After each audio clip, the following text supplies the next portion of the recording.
Yogyakarta. Yogyakarta termasuk salah satu tujuan wisata di Indonesia. Banyak tempat wisata yang tersaji di kota ini. Salah satunya adalah wisata religi. Di Sleman Barat, tepatnya di Dusun Jonggrangan, Sendang Rejo Minggir, Sleman, terdapat suatu sendang penjalin yang masyarakat sekitar sering menyebutnya dengan nama Sendang Jalin. Konon katanya, mitos yang beredar di masyarakat luas menceritakan bahwa sendang ini berkaitan dengan cerita dari para wali. Konon katanya, sumber mata air dari sendang ini berasal dari tongkat yang ditancapkan oleh Sunan Kalijaga di tempat itu. Selain untuk digunakan sebagai tempat untuk mandi oleh masyarakat sekitar, ternyata sendang ini juga sering dijadikan sebagai tempat untuk ngalah berkah bagi orang-orang yang mempercayainya. Banyak juga orang yang dari luar daerah yang datang ke sendang ini untuk mengalah berkah untuk pengobatan, karir, bahkan jabatan.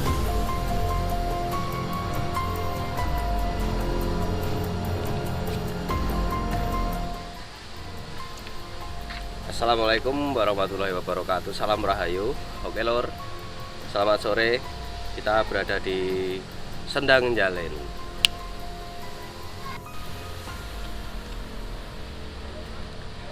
Ya, oke lor, ini pada kesempatan hari ini kita bersama Bapak Yadi. Kebetulan rumah beliau tidak jauh dari sini, dan kita tanyakan juru kuncinya sementara belum ada, dan kita sempat share di grup Minggir. Saya mendapat nama Bapak Yadi ini. Beliau katakanlah mungkin akan jadi narasumber kita untuk kali ini. Nah, assalamualaikum Pak. Waalaikumsalam warahmatullahi wabarakatuh. Nah, niki kula sak rencang ini pengen mengupas ya, mencari tahu informasi soal Sendang Jalin ini. Menurut Bapak bagaimana sejarahnya, terus mitos-mitos yang beredar di masyarakat tentang Sendang Jalin ini?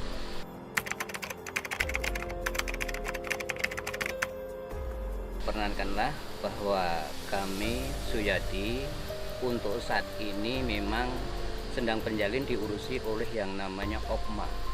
Nah, OPMA itu organisasi pengelola mata air Sendang Penjalin. OPMA ini sudah terbentuk pada kurang lebih tahun 2019. Ya, pada waktu itu kebetulan dari Kabupaten Sleman datang ke sini 3 kali untuk membentuk OPMA tersebut.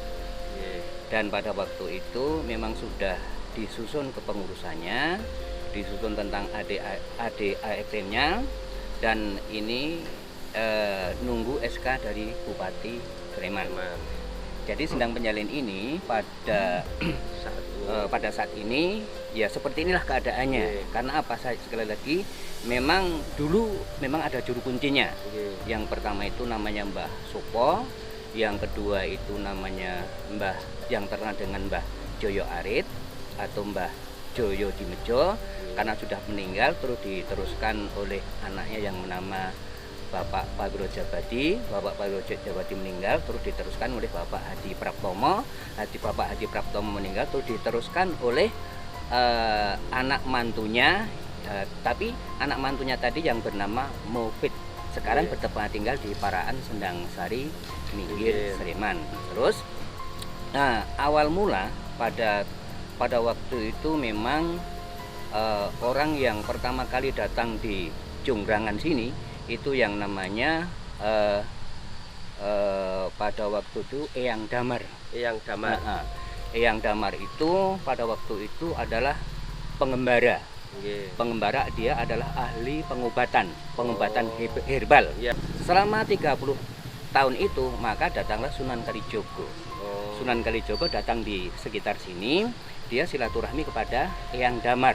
Karena pada waktu itu karena Eyang Damar tadi adalah ahli pengobatan, Sunan Kalijogo datang ke sini. Nah, terus pada waktu itu Sunan Kalijogo akan mengambil air.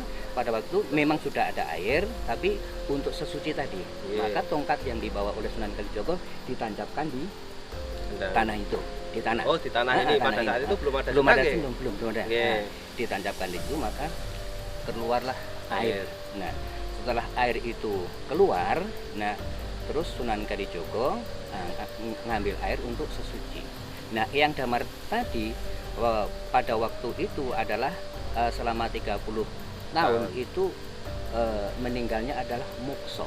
Jadi pisah dengan rogo. Sampai sekarang tidak diketahui di mana rimbahnya, makamnya atau di mana makam daripada Eyang Damar tersebut. Jadi Sendang Penjalin ini tatkala orang-orang di sini mau ngeduk sumur atau mau minta air, pasti datang ke Sendang Penjalin sebagai sarana ngambil air tersebut untuk agar apa? Agar sumurnya bisa keluar air tersebut.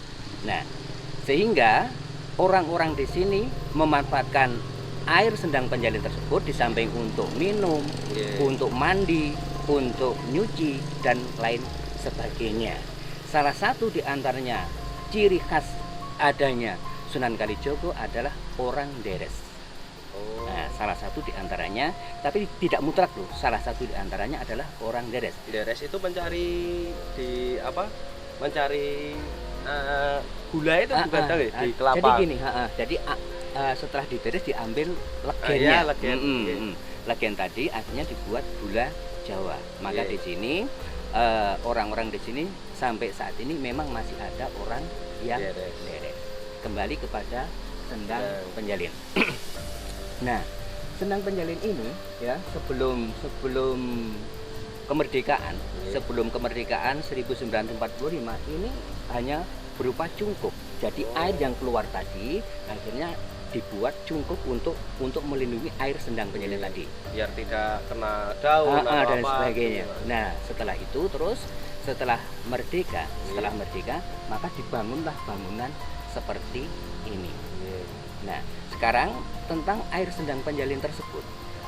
Air Sendang Penjalin tersebut memang banyak sekali manfaatnya yang sudah dimanfaatkan oleh orang-orang yang datang ke sini. Ini banyak sekali, diantaranya saya pada waktu itu ketemu pas saya silaturahmi ke daerah luar Magelang. Daerah luar Magelang saya bertamu. Kebetulan dan ada tamu juga. Tamu tersebut bilang kepada saya, "Jenengan pundi, Mas? Kula Jumrang Sendang Jalin." Loh, Sendang Jalin loh? Iya. Sendang Jalin airnya memang luar biasa. Kenapa kok jenengan bisa bilang luar biasa?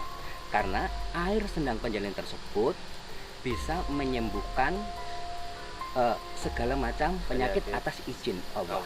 Pada waktu itu dia pikirannya kacau balau, awak badannya lumrah. Nah, terus dia diberitahu oleh orang, katakanlah orang tua atau orang pintar, kamu datang saja ke Sendang Penjalin. Di sana syukur kamu mandi. Setelah mandi di air sendangnya, kamu naik ke pendoponya. Nah, kamu naik pendoponya, kalau kamu orang Islam, kamu sholat 2 rakaat. Setelah itu kamu mohon kepada Allah Subhanahu wa Ta'ala. Sekali lagi, bukan airnya yang bisa menyembuhkan, tapi atas izin Allah Subhanahu wa Ta'ala. Terus sekarang yang kedua, tidak jauh dari sini, saya juga ketemu dengan orangnya tersebut di wilayah Sendang Rejo. Nah, pada waktu itu dia tanya kepada saya, "Jenengan pundi?" "Saya Sendang Jalin." "Kamu dekat Sendang Jalin?" "Iya." Nah, wah, aku dulu sering ke Sendang Jalin. "Kenapa kamu sering ke Sendang Penjalin?" Saya bilang seperti itu. Nah, dia bilang, "Saya ke Sendang Penjalin memang ada atas tujuannya." "Apa tujuan jenengan? Apa buktinya jenengan kalau sering pernah Sendang Jalin?" Terus akhirnya dia bilang, pada waktu itu jujur terus terang orang tersebut bilang bahwa pada waktu itu memang saya punya penggayuh untuk menjadi pegawai. Untuk menjadi pegawai negeri. Kebetulan dia yang diantar adalah guru. Tatkala ada pendaftaran di Jawa Tengah dan di Yogyakarta, kedua-duanya dia daftar dan diterima. Kedua-duanya diterima. Itu memang luar biasa. Tapi sekali lagi, bukan karena airnya, tetapi karena Allah Subhanahu wa Ta'ala. Berarti kesimpulannya mungkin ya Pak ya, ini airnya itu mungkin karena hasil dari tancapan tongkat dari Sunan Kalijogo. Kemungkinan air ini menjadi mungkin katakanlah ada sesuatu yang berbeda karena diberikan kekuatan sama Allah untuk diberi pada saat ini dari 2 cerita tersebut menyatakan yang pertama untuk pengobatan, Iya. yang kedua untuk ya jabatan lah begitu. seperti itu. Nah, kalau mitos-mitos yang beredar Pak, mohon maaf katakanlah ada tahayul atau ada apa mengatakan bahwa ada sosok apa, ada sosok apa, ada sosok apa yang pernah di sini itu apa Pak? Yang paling sering Dukuh sini sendiri, namanya Bapak Wisnu. Nah, pada waktu itu saya harinya lupa, tapi malam hari. Malam hari dia duduk di sini. Duduk di sini sekitar kurang lebih jam 9 malam. Ya. Nah, saya dari atas datang ke sini. Nah, Pak Wisnu tadi, Pak Dukuh kami tadi, nah pada waktu itu di sini mendengar seperti perempuan ngidung gitu loh. Ngidung. Menyanyi. Menyanyi. Nah, karena pada waktu itu Pak Dukuh kami mendengarkan lagu yang seperti itu, dia merinding. Bulu kuduknya merinding. Nah, akhirnya pada waktu dia mau pulang, saya datang ke sini. Jadi tidak jadi pulang karena ada jadi. Nah, itu salah satu di antaranya Pak Dukuh sendiri yang bilang kepada saya. Ada lagi, saya punya teman juga dari Karangtahun perempuan. Pada waktu masih sore dia datang ke sini. Nah, tatkala datang di sini, dia di sekitar sendang itu, di sekitar mata airnya itu, dia melihat sosok. Jadi katakanlah ini apa namanya ini apa? Ikat rambut. Ikat rambutnya itu wujud nogo. Dia bilang sendiri kepada saya, tapi saya tidak tahu. Tapi dia malah tahu. Kemungkinan dia punya indera keenam atau apa. Nah, itu yang dikatakan kepada saya. Tapi saya sendiri belum pernah menjumpai hal-hal yang seperti itu gitu. Ya, mungkin memang jodoh kita Lur. Kita kesini juga dan frekuensinya ternyata di sini adalah naga. Pak nyuwun pirsa, nganu teng mata air coba di. Monggo.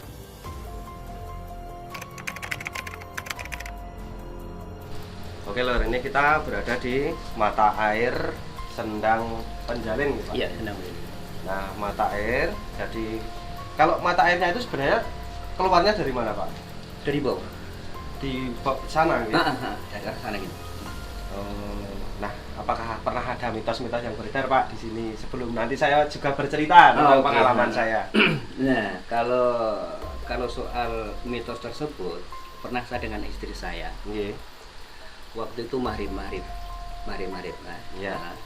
mau mandi toh. Nah, istri saya sudah mau nyiduk gini ya. Nah, tidak jadi mandi karena apa? Istri saya melihat kayak ada ular. Ular. Kayak ada ular. Itu istri saya, bukan saya. Nah, terus, ular itu kenapa? Ono ular. Nah, karena seperti itu terus balik terus pulang, tidak jadi mandi.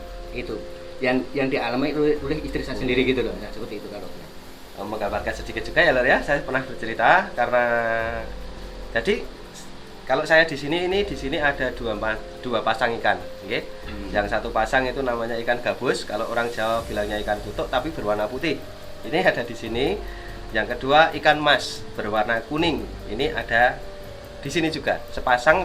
Jadi satu pasang ikan kutuk atau ikan gabus, yang kedua ikan emas gitu loh. Ya mungkin katakanlah memang di sini dipercaya sebagai pengobatan. Mungkin mohon maaf ya Pak, karena kalau orang Jawa itu selalu mengait-ngaitkan nek bar operasi, habis lahiran dan sebagainya makan ikan gabus dan lain sebagainya.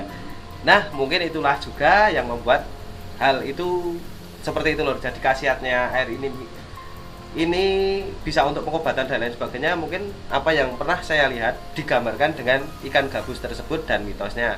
Terus yang kedua, ada orang yang kesini ingin naik jabatan dan lain sebagainya. Mungkin itu adalah salah satu jali sanepone, perwujudan dari ikan mas yang berwarna keemasan tadi. Ya, mungkin ada sangkut pautnya ya Pak. Iya, betul. Kalau pernah nggak Pak, kalau di sini katakanlah gangguan gaib itu yang katakanlah itu? Belum. Ya, berarti semua di sini energinya positif ya Pak? Iya. Terus gini, satu misal kita orang-orang yang akan berobat ya, orang berobat itu saya sarankan antara jam 12 malam ke atas. Karena apa? Ini kelihatan menurut yang saya tadi dari yang Damar tadi, terus saya mendapatkan dari putra pertama dari dukuh pertama yang di sini Iya. yang namanya Bapak Yusuf Soekarto itu memang airnya bisa mengilat. Iya. Jadi jam 12 ke atas silahkan mandi terus naik ke atas sana. Sholat aja, ya. Sholat aja bagi orang yang beragama Islam. Islam. Bagi yang lain terserah keyakinannya seperti itu. Gitu. Oh ya. Yuk kita sekarang ke atas ke pendopo, kita ingin penjelasan dari Pak Yadi soal kapan terbuatnya dan lain sebagainya. Yuk.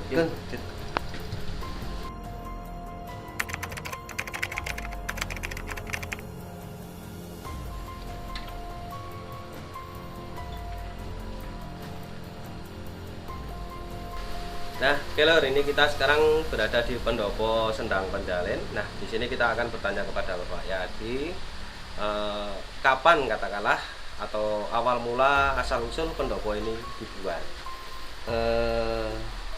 Konon menurut orang-orang yang Pendahulu. jadi pada waktu itu kan yang berwujud hanya belik tadi, Iya. untuk mengamankan agar air tersebut tidak kotor, Iya. maka dibuat semacam cungkup. Jadi cungkup tadi adalah untuk melindungi air supaya tidak kotor. Ini cungkup tadi dibuat sebelum kemerdekaan Republik Indonesia. Nah, Iya. setelah Indonesia merdeka, terus mulailah, soal tahunnya saya kurang begitu tahu, tapi setelah merdeka maka mulai dibangun pendopo ya seperti ini. Setiap malam satu suro di sini diadakan katakanlah semacam itu genduri. Iya, tirakatan atau Nah, doa bersama ya. doa bersama. Ya. Nah, dan membaca tahlil, setelah itu terus tumpengan tadi Iya. dibagikan kepada orang-orang yang datang di sini. Itu banyak sekali. Hanya Iya. pincuan itu loh, pakai Iya. daun pisang Iya. itu. Nah, itu yang mulai mengadakan tirakatan atau genduren itu adalah yang namanya Pak Pringgo.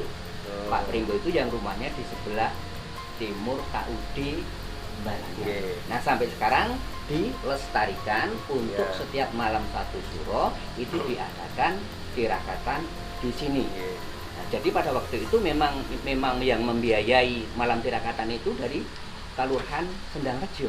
Oh, Nah, berarti seperti- memang dari pihak kelurahan pun memberikan apresiasi Nah, Pak, betul, ya? betul memberikan apresiasi yang tempat. Kalau saat ini Pak, selain sebagai digunakan untuk warga sekitar, apakah juga terbesit dari keinginan warga untuk dijadikan suatu objek wisata religi mungkin barangkali?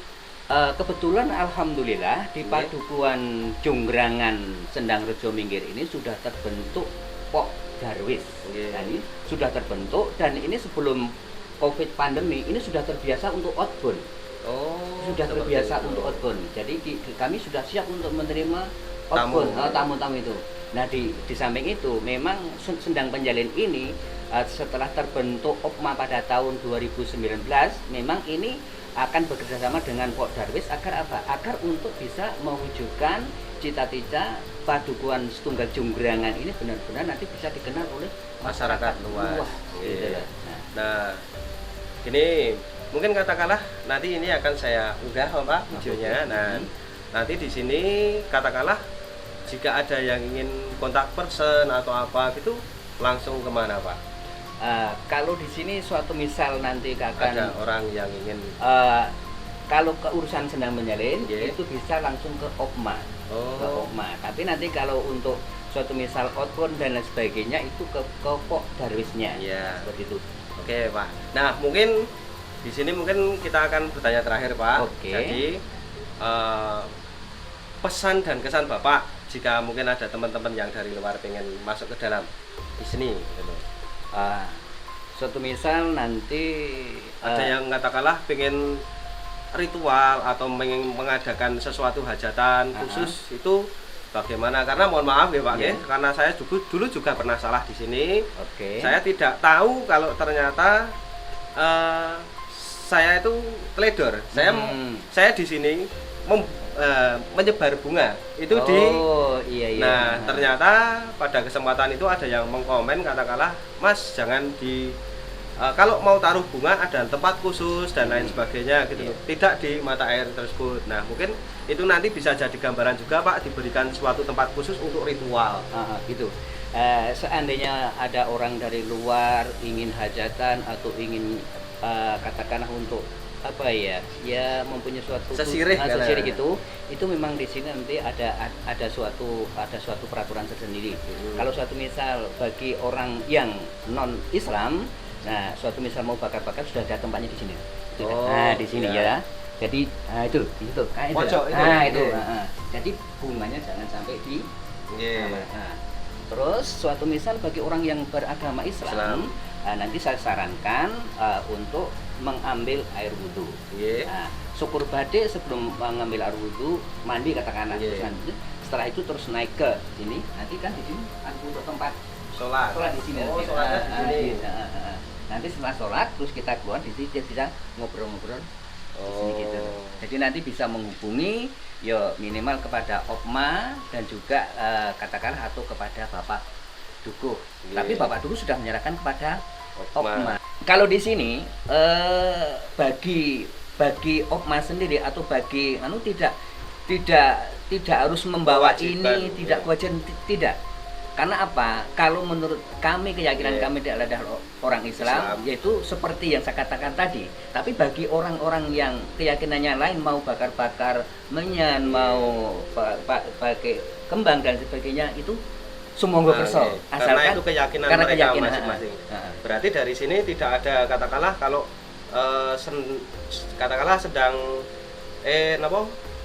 makam lembu peteng itu menggunakan kelapa, itu berarti di sini enggak ya Pak? Enggak. Yo minimal nanti kan di sini akan disediakan kotak infak untuk pemeliharaan. Itu saya malah sangat mendukung ya.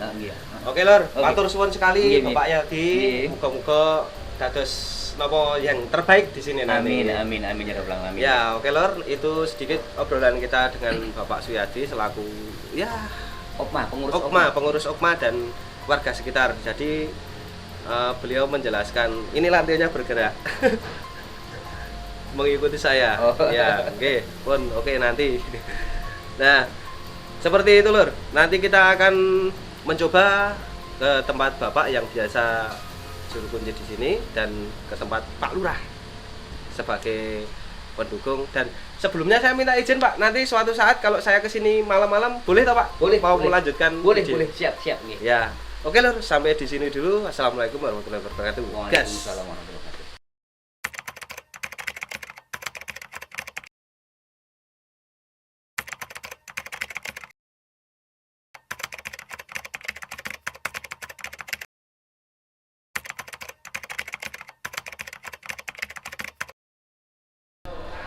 Assalamualaikum warahmatullahi wabarakatuh. Oke Lur, ini sekarang kita berada di Kelurahan Sendang Rejo. Ini bersama Pak Jadol lah baru yang menteri, masih muda, ganteng, tegas kayaknya ini. Ya di sini kita akan menanyakan tentang Sendang Jalin yang kebetulan berada di Kelurahan Sendang Rejo. Yuk kita simak dengan Jadol, guys. Assalamualaikum warahmatullahi wabarakatuh. Saya Bapak Erijanto sebagai Lurah Kelurahan Sendang Rejo. Di kesempatan ini saya mau menjelaskan tentang keberadaannya adanya Sendang Penjalin di Dusun Ngepringan 1 atau dengan kata lain Desa Dusun Jonggerangan, kebetulan menjadi salah satu wilayah kami di Desa Kelurahan Sendang Rejo. Nah, itu salah satu ada nilai sejarahnya mungkin dari tokoh-tokoh masyarakat yang ada di Sendang Penjalin mungkin bisa menceritakan lebih detail dan lebih persis kebenarannya. Yang jelas memang saya bangga dengan adanya Sendang Penjalin, merupakan salah satu tempat yang wisata religi untuk mengangkat di Sendang Rejo bisa menjadi desa budaya dengan adanya Sendang Penjalin menjadi desa wisata nanti di kemudian harinya dengan didukung beberapa kesenian juga yang ada di Desa Ngepringan 1 Jonggerangan ini. Kalau menurut Bapak sendiri apakah mitos-mitos atau katakanlah hal yang bersifat dimensi lain itu masih sering beredar Pak di daerah sana? Ya, menurut saya memang ada suatu kekuatan gaib yang jelas kita terpercaya kepada Allah sebagai lantarannya Sendang Penjalin, karena masih banyak orang-orang yang sok tirakatan di sana. Dan mungkin saya pernah ketemu dan katanya dengan ada yang terkena penyakit mungkin rabun menjadi bisa sehat. dan ada yang punya permintaan apapun, ada yang bisa terlaksana dan terijabah. Jadi memang ada kekuatan mistis, mungkin yang lebih tahu seperti Sim Paranormal mungkin bisa menjelaskan. Kalau dari kami pribadi yang jelas di Sendang Penjalin memang mitos, sejarahnya juga ada. Gitu, ya. Terus kalau menurut Bapak, apakah ada sesuatu mungkin dari katakanlah dari orang-orang luar yang ingin datang ke Sendang Jalin, ada pesan atau kesan untuk orang atau mungkin orang luar yang ingin datang ke Sendang Jalin, Pak? Ya, terima kasih Mas. Dari orang luar banyak yang mengingat kalau bisa Sendang Penjalin itu bisa menjadi wisata yang bisa dilihat wisatanya. Makanya dari kami pihak kelurahan mengupayakan agar desa Sendang Jalin itu bisa menjadi desa budaya dan adanya faktor-faktor yang mendukung seperti Sendang Penjalin, sehingga karena keterbatasan anggaran dari desa, dari kelurahan yang tidak bisa memenuhi, makanya kita nanti kalau sudah menjadi desa budaya akan kita angkat untuk pengajuan dana anggaran dari dana IS dari provinsi untuk menjadikan desa Penjalin, Sendang Penjalin bisa lebih maksimal, bisa dilihat wisata yang sudah bagus gitu. Nah, oke Lur. Nah, semoga ini bapak-bapak dewan atau yang berwenang nanti bisa memberikan, ya, gitulah. Ini suatu wisata yang sangat gini ya Lur, dari segi ya mistisnya, dari segi keindahan alamnya sangat luar biasa. Dan sekalian Bapak, saya mau minta izin nanti katakanlah nanti malam kita akan ke lokasi untuk melakukan mungkin jalan-jalan sebentar atau mungkin pembuktian-pembuktian mitos yang ada di sana. Terima kasih Mas atas dukungan, support dan bantuannya. Mudah-mudahan desa Sendang Penjalin di Kabupaten Sidoarjo bisa menjadi desa wisata yang maju dan makmur untuk menjaga masyarakat, dan kedepannya bisa menjadi desa wisata yang bagus. Matur nuwun dari Mas Jalu dan kawan-kawan.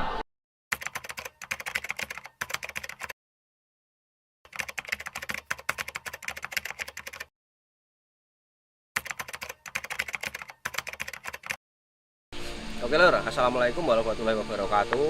Selamat malam semuanya ya. Pada kesempatan di malam hari ini kita akan melanjutkan penelusuran di Sendang Penjalin ini nggih. Nah, di sini kita kedatangan seorang tamu sahabat saya. Beliau adalah artis juga, YouTuber, tapi dalam mancing-mancing seperti itulah. Nah, ini Mbak Viola dari Bali. Ini kebetulan pada saat ini berada di Jogja, dan kesempatan kali ini beliau ingin nge-vlog bareng kita. Monggo Mbak Viola diperkenalkan diri. Halo, aku Viola, aku dari Bali. Nyempatin buat datang ke mana ya? Ada acara juga sih sebenarnya ke Jogja. Sekalian ketemu sama idolaku. Terus aku ini mau jalan-jalan sekalian apa ya? Aku suka hal-hal kayak gini, suka banget hal-hal kayak gini. Terus aku mau Wisata, berwisata misteri. Nah itu aku mau coba jalan-jalan gitu. Ini tempat yang paling aku suka deh. Dari berbagai macam, ini aja yang di hatiku. Jadi aku mau jalan-jalan. Ya oke Mbak Viola ya, memang betul loh. Di sini memang terjadi di malam hari ini memang benturan-benturan energi yang sangat positif, yang sangat luar biasa nih. Di sini ada dua aura yang sangat kuat, dari aura seorang ya yang berwibawa sekali dan seseorang yang perempuan ya, betul sekali, kamu pintar. Oke Lur, kita akan jalan-jalan menuju ke pendoponya dulu. Oke guys. Jadi ikutin terus ya. Ya oke Lur, ini kita berada di pendopo ya, ini berada di atas dari Sendang Penjalin ya Lur. Nah, posisinya di sini biasanya orang melakukan ritual atau sesuatu hal itu bersuci atau berwudu di bawah, lalu mereka akan naik untuk sholat hajat di sini seperti itu. Lalu mungkin katakanlah untuk hajatan, mujadan dan lain sebagainya, dan di sinilah tempatnya. Dan memang di sini saya merasakan aura yang keren.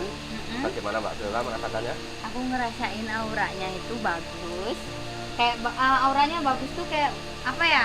Bagus banget sih untuk kayak jabatan, kayak untuk pokoknya berwibawa banget. Bagus banget. Nah itu ya nanti, dan kira-kira nanti ada sosok apa yang ada di sini, kita akan memanggil sahabat kita, saudara kita, Mbah Dawil. Monggo Mbah, mari kita akan mencoba untuk melukis sosok yang ada di sini. Oke Lur. Nah oke Lur, ini kita bersama Mbah Dawil, nanti kita akan melukis sosok yang ada di sini ya Mbah ya. Insyaallah ya. Ya oke Lur, kita akan ke dalam untuk proses pelukisannya biar nyaman di sana. Monggo Mbah.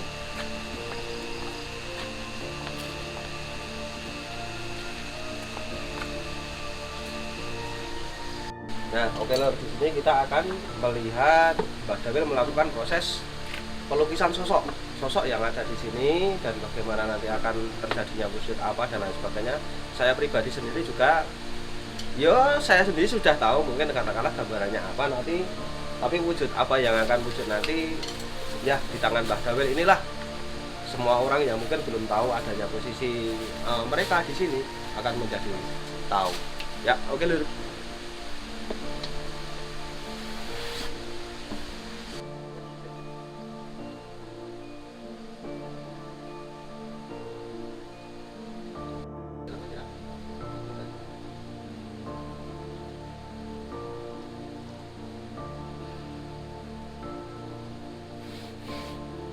Oke guys, aku bantuin buka Iya. ini catnya sama Mbak ya, Ya. biar enggak capek. Iya. Habis ini mau ngelukis semangat tuh. Siap. Oke, makasih.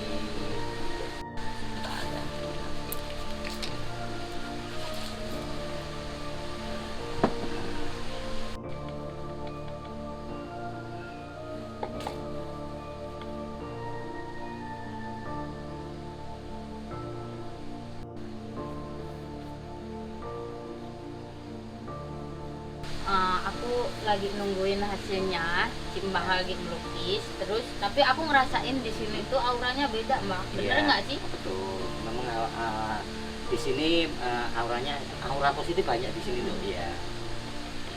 Kayak ada auranya kayak cowok, cewek, terus Ada. kayak auranya tuh bagus gitu loh yang Iya. aku rasain gitu. Iya, iya. Itu betul, emang. Kayak beda ya auranya. Iya, sama ngerasain apalagi. Kayak ya bagus aja tempatnya gitu, kayak auranya itu buat kayak cari-cari kayak pangkat kayak apa itu Insya bagus Allah, gitu. sebagai lantaran, sebagai wasilah gitu ya.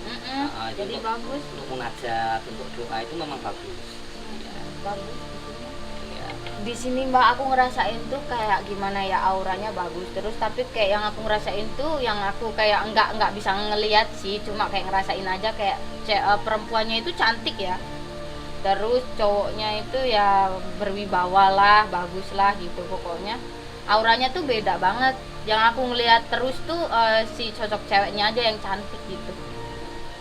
Oke, ya memang betul tadi sama yang dikatakan Mbak Viola tadi, memang di sini itu memang ada aura wanita, memang betul. Aura wanita cantik itu memang betul. Sama itu sosok seorang pria itu karismatik gitu ya, dan juga insya Allah itu kalau posisinya ini memang sangat tampan, dan juga pangapunten itu sebagai itu berwibawa besar itu ya. Kalau memang di sini sebagai lantaran sebagai permohonan untuk munajat itu ya insya Allah memang bagus.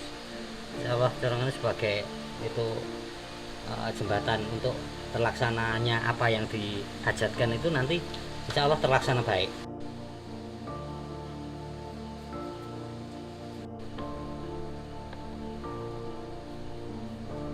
Oke Lur, dan ini jadi menurut saya pribadi ya, ini adalah sosok lelaki yang mempunyai karismatis besar, tapi beliau ini mempunyai seperti apa ya, mungkin katakanlah pendamping atau apa, itu bersosok naga, betul Pak?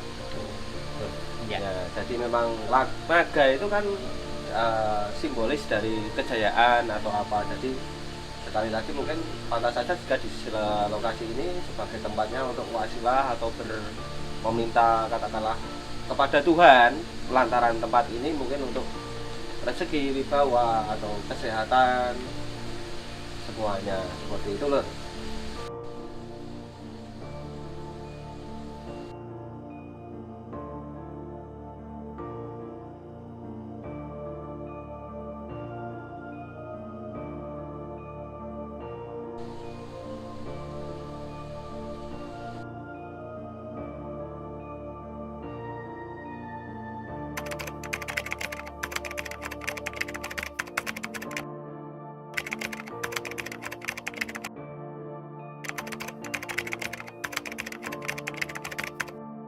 Oke Lur, nah karena pada kesempatan kali ini kita sudah berada di sini, kita juga cuma mau memberikan sedikit oleh-oleh, yaitu menyan Arab sama hiu. Hiu itu dupa. Kalau di sini, kalau di Bali kan masih banyak tadi. Iya, dupa. Yuk Lur, bentar. Ini. Ayo ikut kenapa? Nah, jadi di sini ya Lur ya, di tempat ini disediakan tempat khusus untuk membakar sesuatu atau memberikan sesuatu. Jadi tidak boleh masuk ke sini karena nanti mengotori yang ada di sini. Yo, kebetulan gantian kamu yang bawa pusaka saya.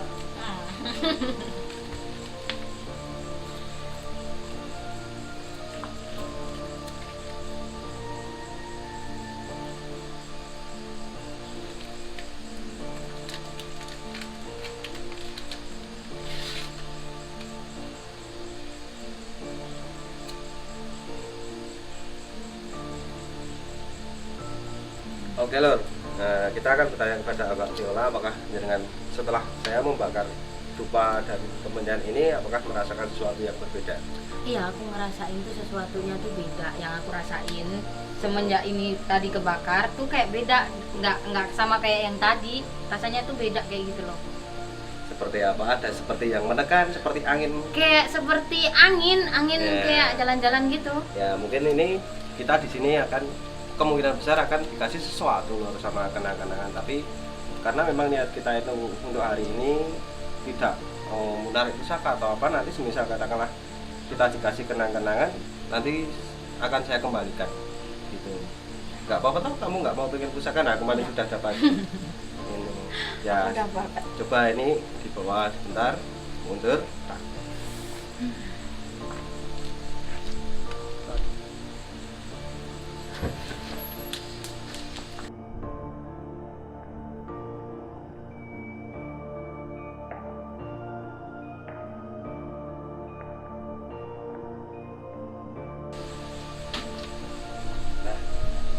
Ini Lur, saya kejatuhan batu ya. Ini saya kejatuhan batu berwarna putih, dan di sini tadi ada nyala api, sangat bisa terekam di kamera Mas. Nah, Mbak Viola sini. Oke Mbak Viola, ini kita mendapatkan kenang-kenangan di sini. Batu berwarna putih tadi loncat dari bagian sini, tapi ya karena kita tidak menginginkan, kita malah akan meninggalkannya di sini ya, di sendang ya. Oke Mas, ini Mas. Oke Mbak Viola, ini adalah sendangnya, itu masa airnya itu berada di sini. Oke. Jadi kita akan kembali merilisnya. Jadi saya kesini mungkin mereka suka, gitu. Tapi mohon maaf sekali kita tidak berniat untuk mengambil pusaka atau apa. Gitu. Kita biarkan di sini agar tetap lestari, biar tetap sendang ini mempunyai tuah yang keren gitu, yang di sini ya. Balikin aja ya. Balikin aja. Ya, ini kita akan bawa batu ini ke asalnya, ya, karena memang batu ini berasal dari sini, kita akan kembalikan di sini. Oh, sebelum saya kembalikan, ini akan saya jelaskan, ya. Kemungkinan ini adalah kecubung es, dan ya ini untuk katakanlah ya untuk pengasihan, untuk keselamatan dan kerezekian luar biasa. Oke, saya akan rilis di sini. Semua menyaksikan ya, saya tidak membawanya pulang. Saya kembalikan ke asalmu. Ya, tuh. Oke Lur, nah Mbak Viola, karena kamu sudah jauh-jauh dari Bali sampai Jogja, tidak afdol rasanya kalau belum merasakan air dari sedang penjalin ini. Dan di sini dengan berdoa kepada Tuhan, kepada Allah, dengan lantaran air di sini nanti katakanlah bisa makin cantik, bisa awet muda, semakin laris vlognya dan lain sebagainya. Monggo. Iya deh. Ini aku nyuci aja. Ya, cuci muka saja. Berapa? Satu. Terserah, 1 ember juga boleh ya Mas ya. Aku nyoba ya, aku nggak nyoba, aku mau langsung nyobain langsung. Ya.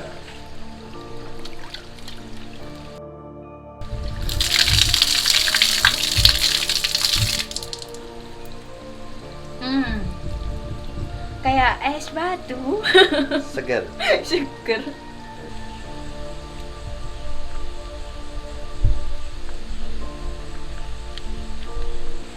Gimana cara apa tadi?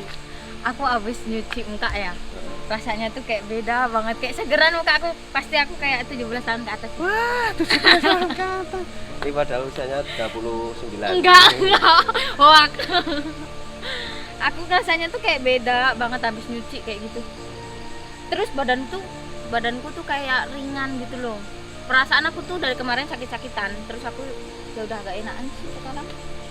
Ya, ini testimoni. Oke lor, kita akan melanjutkan kembali perjalanan ini. Cantik banget kayak aku ya. Ya. Cantik ya? Cantik. Cantik Ya, banget. oke lor, ini kita review di depan. Sekaligus kita nanti akan pamit. Yuk, kita jalan yuk, Pak. Yuk.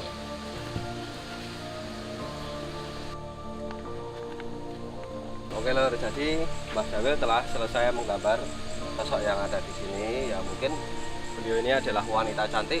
Saya tadi kesini juga sempat melihat pas kita di Sendang juga ada, dan mungkin katakanlah ya bila mana warga sekitar sering menyanyikan sebuah kidung-kidung atau lagu-lagu tembang Jawa, mungkin ya yang berada di sinilah yang menyanyikan nggih Lur. Dan di sini adalah saya melihat sosok pria yang sangat karismatis dengan energinya yang ya full power lah katakanlah seperti itu. Dan di sini sebenarnya hampir sama dengan lukisan Mbah Dawil itu, tapi di kenyataannya itu beliau seperti bermain dengan ular, dan ularnya itu di samping sini ya Lur ya. Jadi seperti itu, dan itu seperti naga. Oke. Jadi kalau Mbah Dawil sendiri bagaimana tadi saat proses pelukisan, apa yang dengan alami dan lain sebagainya? Oh iya, ya. Sebelumnya tadi Mas Dewu kan yo secara tidak langsung kula nggih ngapunten amit-amit nggih. Ya. Itu uluk salam gitu. Nah itu ya memang insya Allah memang dia rela juga untuk dilukiskan sosoknya, dan juga nampaknya itu wanita cantiknya itu memang sambil itu dia datang itu misalnya untuk perasaan saya itu dia memang riang dalam keadaan itu seneng kali jangan kayak rengeng-rengeng berdendang gitu, tapi misalnya gending-gending Jawa itu dan juga misalnya tutur sapa yang diaturkan itu sosok ini pemuda apa ya niku yang pria itu tadi memang alhamdulillah juga memberi itu aura dimanggake baik, boleh dikatakan kita dimanggake disambut baik gitu kan nggih. Iya. Ya, oke Lur. Jadi mohon Mbah ditaruh boleh enggak apa-apa. Sini Mbak Viola. Oke Lur. Nah, kali ini kita akan pamit ya, tapi sebelum pamit kita akan memberikan saran kepada teman-temanku semua bahwa di tempat ini, di pinggir Sleman ini adalah tempat yang sangat bagus untuk wisata religi, Mbak ya. Bagus. Nah, dari segi powernya, dari segi apanya itu, auranya juga bagus. ya auranya juga bagus. Jadi saya merekomendasikan bahwa kepada teman-teman semua yang mau katakanlah berziarah atau mau ritual di sini boleh, tapi dengan syarat ya Lor ya, jangan lupakan tempat ini hanyalah suatu tempat. Nah, dan itu sebagai sarana dan tidak boleh mensekutukan Tuhan ya. Karena semuanya tadi adalah semata-mata ini hanya lantaran, dan ini adalah tempat ini juga adalah milik dari Tuhan, okay? Jadi di sini kita hanya sebagai tempatnya dan sebagai mungkin cara kita untuk melakukan lelaku, ya. Katakanlah teman-teman di saat malam katakanlah tidur nyenyak ada yang di sini. Nah, itu luar biasa sekali. Nah, di sini berdoa ya semoga hajatnya terlaksana.